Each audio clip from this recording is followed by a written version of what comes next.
There is a body of wisdom that has been hidden for centuries.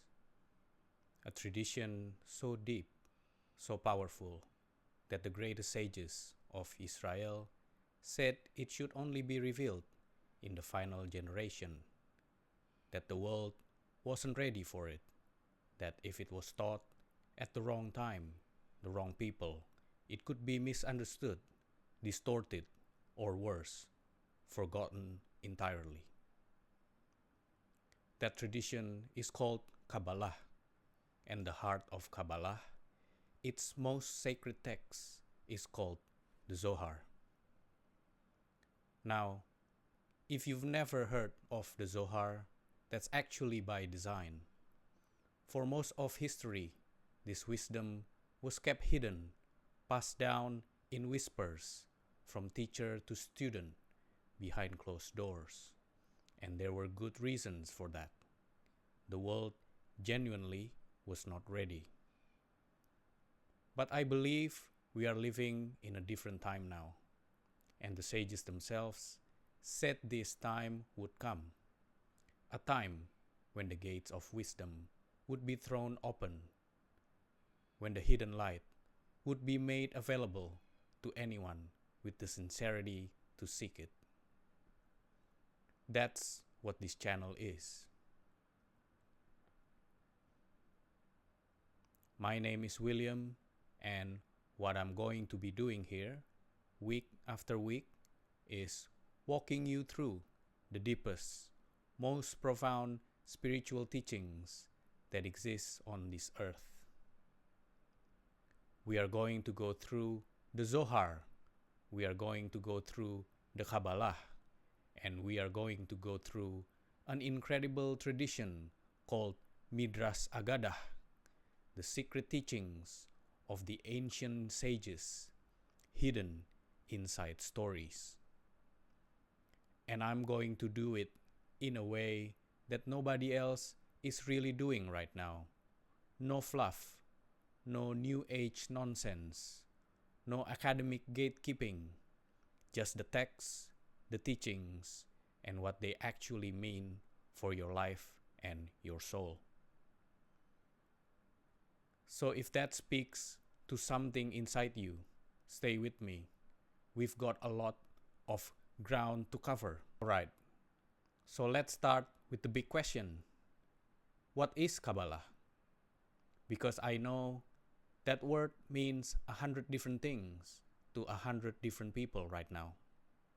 And most of what's out there is either wrong or incomplete. So let me tell you what Kabbalah actually is. And I'm not going to give you the Wikipedia definition. I'm going to tell you what it is from the inside as someone who lives in this tradition. Kabbalah is the inner dimension of the Torah. That's the simplest way I can say it. If you think of the Torah, the 5 books of Moses, the Hebrew Bible, as having layers like an onion, then the outermost layer is the stories.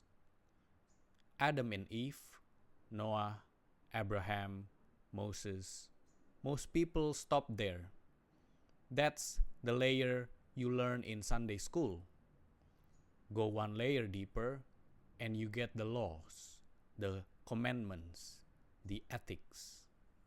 That's what most religious institutions teach, and that's valuable, absolutely.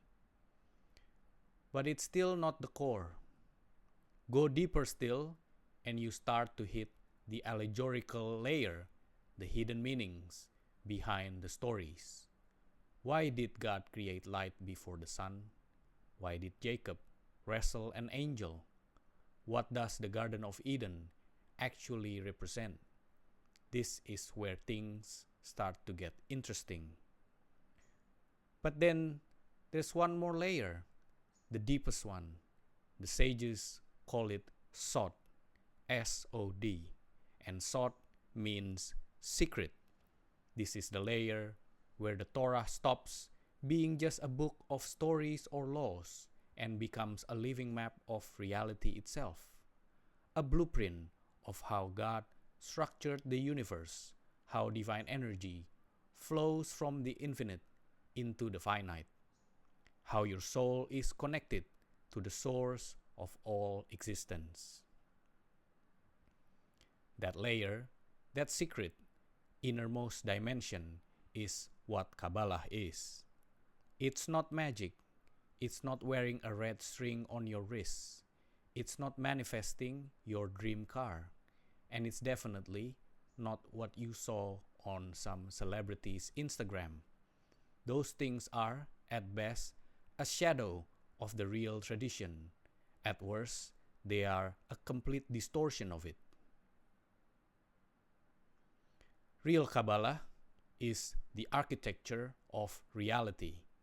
It describes how God, the infinite, what we call Ein Sof, contracted himself to make space for creation.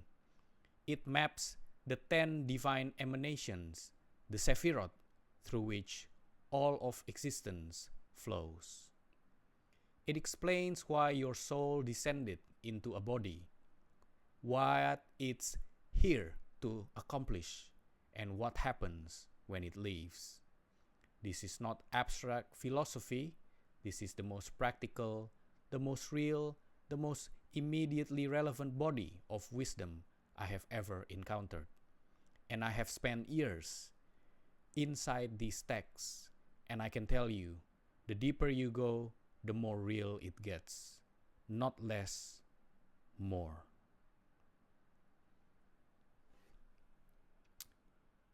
So now that you have a sense of what Kabbalah is, let me introduce you to the text that sits at the very center of this tradition. It's called the Zohar, as you can see the spelling here. And the word Zohar literally means splendor or radiance. The Zohar is a mystical commentary on the Torah. It was composed, or depending on how you look at it, revealed in the circle of Rabbi Simon Bar Yochai, one of the greatest sages in all of Jewish history. Rabbi Shimon lived in the 2nd century in the land of Israel during a time of incredible persecution under Roman occupation. And according to the tradition, he spent 13 years hiding in a cave with his son, and during those 13 years, these teachings were transmitted to him from the highest spiritual sources. Now, I'm not here to debate the academic arguments about when the Zohar was written or who wrote it. Scholars have been going back and forth on that for centuries. What I will tell you is, when you actually sit down and read the Zohar, when you enter its world, you will know in your bones, in your soul, that this is not an ordinary text. It does not read like something a human being just sat down and wrote. There is a light in these pages that it's unlike anything else. I have all 23 volumes of the Zohar right here. And this is not decoration. These are the most important books I own. Every volume is commentary on a different section of the Torah, and it unfolds the hidden meaning behind every verse, every word, sometimes every single letter. What we are going to do on this channel is go through this text systematically, not rushing through it, not skipping the hard parts. We are going to follow the weekly Torah portions, the same cycle that Jewish communities around the world follow every single year. And for each portion, we are going to open up what the Zohar has to say about it. And I want to be clear about something. This is not a project that finishes in 6 months. The Zohar is so deep, so layered, that you could study the same passage 10 times and find something new every time. We could spend years in these texts and still only scratch the surface, and that's not a problem. That's the beauty of it. This is a journey, and I'm inviting you to walk it with me step by step. At the back, you see I also have the Midrash. Now, alongside the Zohar, there's another tradition I'm going to be bringing to this channel that most people have never heard of. And honestly, it might be one of the most underappreciated treasures in all of human spiritual literature. It's called Midrash Aggadah.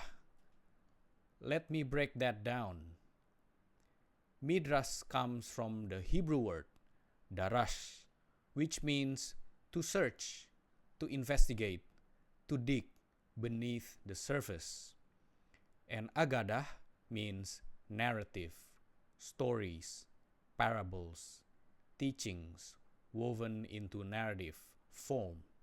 So Midrash Aggadah is the storytelling tradition of the ancient sages of the Talmud.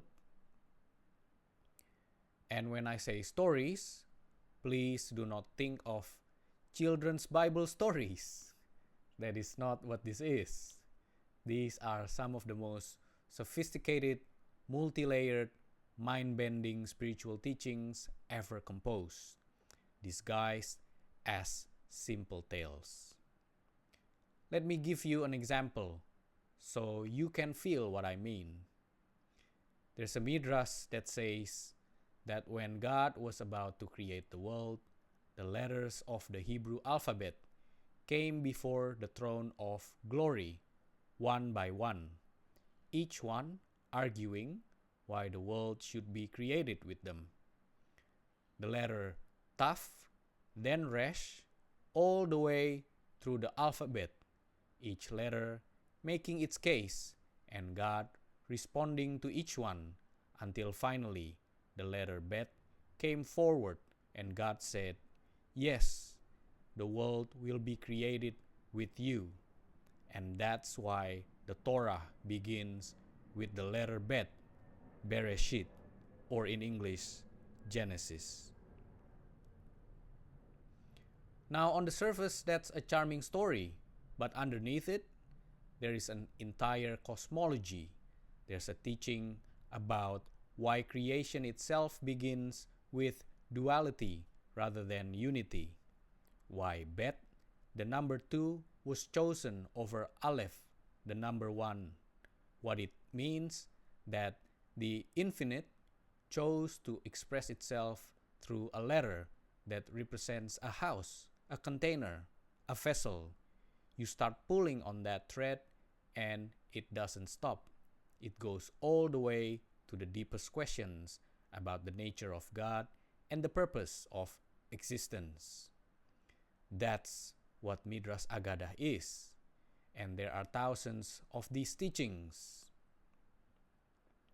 I have 17 volumes of the Kleinman edition of Midrash Aggadah right here.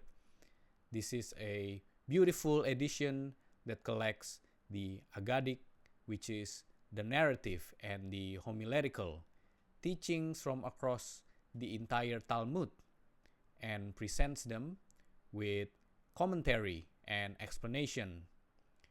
And we are going to go through these story by story, teaching by teaching, and I'm going to show you what the sages were really saying beneath the surface. Why am I doing this? Why start this channel? And honestly, the truest answer is also the simplest one, because I don't think I have a choice.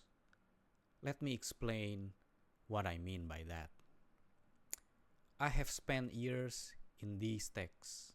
Years, not as an academic exercise, not because someone told me to, but because from the moment I first encountered the Zohar, something in me recognized it. Like coming home to a place I have never been. I had been searching for something my entire life, some framework, some understanding of reality that actually held together, that actually explained what I was experiencing and seeing in the world. And when I found these teachings, everything clicked. The Sephirot, the four worlds, the structure of the soul, Zimzum, the divine contraction, Tikkun, the repair of reality. Suddenly, I had a map, not a belief system I had to force myself to accept, but a living map that I could verify through my own experience, my own practice, and my own inner life.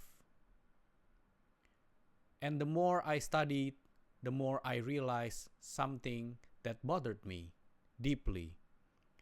And it still bothers me. This wisdom, this incredible, life-changing soul, awakening body of knowledge is almost completely inaccessible to most people. And I'll tell you why. There are basically 3 categories of Kabbalah content out there right now. The first is the academic category. University scholars writing papers about the historical development of Kabbalistic thought. And that's fine. That has its place. But it's not going to transform anyone's life. You can write a PhD on the Zohar and completely miss what it's actually saying because you are studying it from the outside. The second category is the New Age category. Red strings, angel numbers, manifesting abundance, Kabbalah for celebrities. And look, I'm not here to attack anyone, but I will say clearly, that is not Kabbalah. That is a commercial product wearing Kabbalah's clothes. And it has done more to obscure the real tradition than almost anything else. And the third category is the traditional religious category. Rabbis teaching Kabbalah within their own communities, in Hebrew or Yiddish, behind institutional walls, sometimes with the explicit position that this should not be taught to outsiders. And I understand that impulse. I respect the tradition of careful transmission. But I also believe that the Zohar itself says this, that there comes a time when the wisdom must be made available, when keeping it hidden actually causes more harm than sharing it. I believe we are in that time, and I believe there are people out there, people like you, watching this right now, who are hungry for this, who know that there's more to reality than what the surface shows, who've been searching for real depth, real substance, real spiritual truth, and haven't been able to find it. If that's you, I built this channel for you. I am not an academic. I am not a rabbi. I am a practitioner. I live inside this tradition. It's woven into my daily life, my prayer, my practice, the way I see the world. And what I'm going to do here is share what I found directly, honestly, without gatekeeping and without delusion. So let me tell you exactly what's coming on this channel so you know what you're signing up for. Over the next several weeks, I'm going to be laying a foundation. I'm going to walk you through the core concepts of Kabbalah, one by one, carefully, in a way that builds on itself. We'll start with the most fundamental ideas. What is Ein Sof, the infinite? What is Tzimtzum, the divine contraction? What are the 10 Sephirot, the divine emanations through which God structures all of reality? What are the 4 worlds? What are the 5 levels of the soul? These are the building blocks, and you need them before we can dive into the Zohar itself, because otherwise, the Zohar will sound like poetry without context. Beautiful, but confusing. I don't want that for you. I want you to actually understand what you are reading. So, we are going to build the foundation first. Once that foundation is in place, we begin the real journey. Every week, I'm going to take the weekly Torah portion, the same portion being read in synagogues around the world that week. And I'm going to open up the Zohar's commentary on it. What did Rabbi Shimon Bar Yochai and his circle see in these verses that nobody else saw? What hidden light is tucked inside these passages? That's what we are going to uncover together. And alongside that, I'm going to be bringing you the teachings of the Midrash Aggadah, those incredible stories of the sages unpacked layer by layer so you can see the cosmic wisdom that's been hiding in plain sight for 2,000 years. 2 videos a week, one on the Zohar, one on the Midrash, plus shorter clips throughout the week for those of you who want a daily dose of this wisdom. And I want to be honest with you about something. This is not a small project. We are talking about 23 volumes of Zohar and 17 volumes of Midrash Aggadah. This is a multi-year journey, maybe a lifetime journey. And I'm okay with that. The sages say that the study of Torah has no end, and they are right. The deeper you go, the more there is to find. Every layer reveals another layer beneath it. So this is not something that's going to run out. This is something you can grow with, something that will meet you wherever you are today and take you deeper tomorrow and the day after that and the day after that. So, if any of this resonated with you, if something inside you lit up hearing about this, even just a little, I want to ask you to do 2 things. First, subscribe to this channel and hit the notification bell. I know everyone says that, but I mean it for a specific reason. The content we're building here is sequential. It builds on itself. If you miss the foundation, the later teachings won't land the way they should. So subscribe now, turn on notification, and you'll get each piece as it drops in the right order. And second, if there's anyone in your life who you think needs to hear this, share this video with them. Send it to them directly, because this kind of content doesn't get pushed by algorithms. It spreads because one person recognizes it and passes it to another. That's how sacred wisdom has always moved through the world, person to person, heart to heart. So if you know someone who's been searching for something deeper, be the one who points them here. The Zohar says that in the end of days, the hidden wisdom will flow like a river, that the gates will open, that what was sealed will be revealed. I believe those gates are opening right now, and I believe you're here watching this for a reason. My name is William. Welcome to the journey.